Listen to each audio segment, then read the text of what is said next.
So just now getting to kind of memories and things after about a 12-hour day.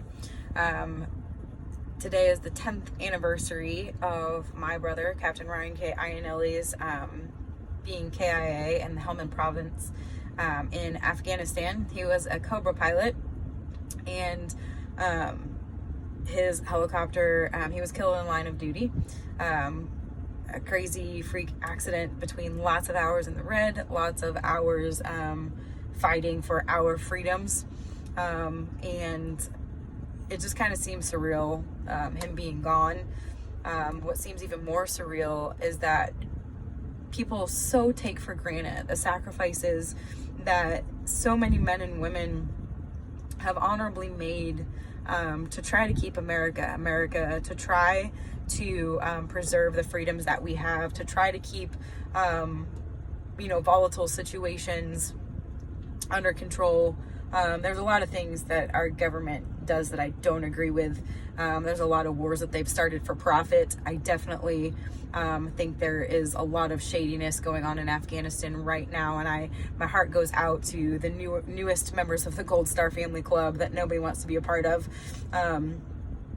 It's just insane what's happening in the world today, and I just want you guys to remember that the way that this country operates with individual freedom, autonomy over our own bodies, being able to make the decisions for our own families, and being a melting pot of different beliefs that all can coexist together, whether we agree with each other or not, like that is what America stands for.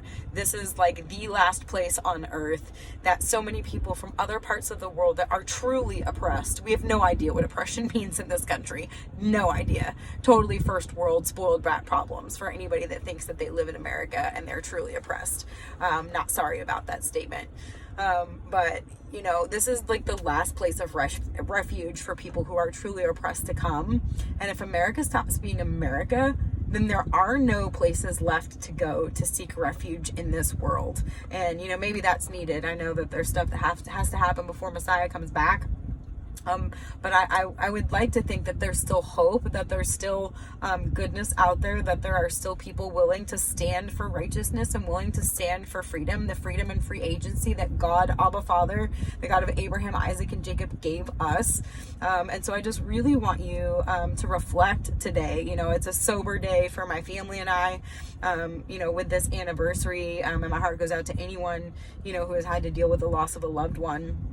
But being linked to, fighting for the freedom of this country and, what Ryan believed at that time was a righteous cause, and, being the hammer, end of our government to go and, do things where they thought was necessary. He gave his life for something that he believed in. And my question to you is, are you willing? Are you willing to pay the cost, to pay the ultimate price if necessary, to stand for our freedom? Just like Ryan did. My heart's heavy today, not just because it's the anniversary of the day that he gave his life for you, for your freedom, but because Messiah gave his life for the freedom of all of us. And so many people, including church people, have forgotten that, and they've cowered and they've bowed down and they have operated in fear, and they have not stood for righteousness. And they're being silent when we need to stand up. There is a time and place and need for intercessory prayer, but I'm telling you, you're going to have to put feet to your faith, people, children of the living God, B'nai Elohim. You're going to have to put feet to your faith. Lines in the sand are being drawn, and you're going to have to pick a side. And at the end of the day, it's good versus evil. That's all I got.